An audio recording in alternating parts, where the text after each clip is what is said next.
everybody, this is the Wikstrand. I don't know if it is just me, but I get the feeling that for the last 10-15 years or so, we have been slightly depraved of the classic, big-time cop movie with a New York setting. But fear not, Chadwick Boseman in one of his, final movie appearances will deliver quite an excellent, solid movie for us. What is it about? That's what we're gonna find out today. This is my review of 21 Bridges.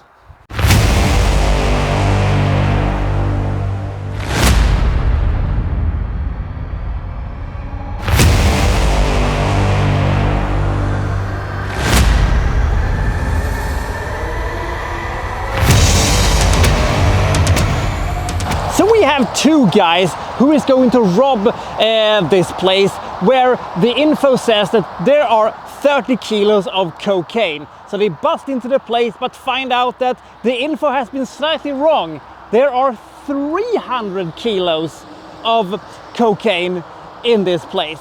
And the boys in blue shows up, during the robbery, and the robbers get away.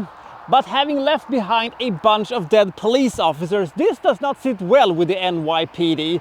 So very reluctantly, they get this very trigger-happy cop played by Chadwick Boseman in on the case, and he is a pit bull. He's going to hunt these guys down no matter what. And he makes the somewhat unorthodox move to close down the 21 bridges that connect Manhattan to the rest of New York, isolating Manhattan in the process. Then he goes in there and is going to tear the whole damn city apart in, the hunt for these guys. Now, this may not be that original of a movie, but it is very well made, has a bunch of very, very good actors. Sienna Miller is very good, and it is always fun to see J.K. Simmons shows up.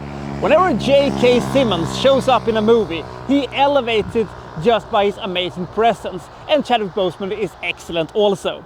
We have shootouts, we have intense chases, and we have a bunch of increasingly desperate robbers who increasingly has to realize the idea that they're trapped here, and they are also starting to think that there is something wrong with this robbery. There is something here that doesn't feel right.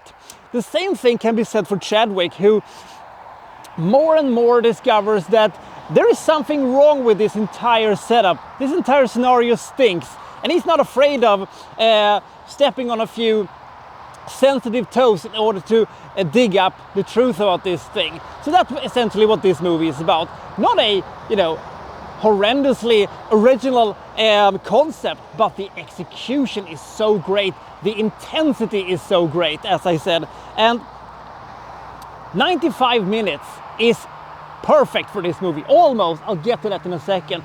They used a slightly shorter runtime to their advantage of creating this very intense experience and leading up to an excellent third act, which I think could have been even better if it could have been stretched out just a little bit, and maybe they could have nipped a few things out of the second act of the movie and making the third act, 10-15 minutes longer, and making the last 20 minutes of the movie the last 35 minutes of the movie, because we have the intense verbal showdown between various characters. We have a excellent, not too spectacular, but an memorable showdown afterwards. And if we could have stretched out those final 20 minutes a little bit, we could have gotten a lot more J.K. Simmons. So I'm up with that. So if you haven't seen this movie, this is a very, very good, very well made cop movie with some of the tropes that comes along with the territory, but I'm not too bothered by it when it is as good as this is.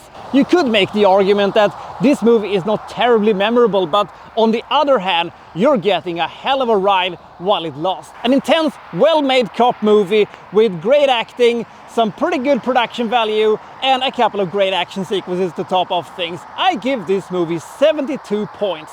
This is a very solid movie, and while not quite reaching its full potential, this is still a very good movie, which I very much recommend. So I'll see you next time for so-and-so reviewing, such and such. Thank you for watching. Thank you very much.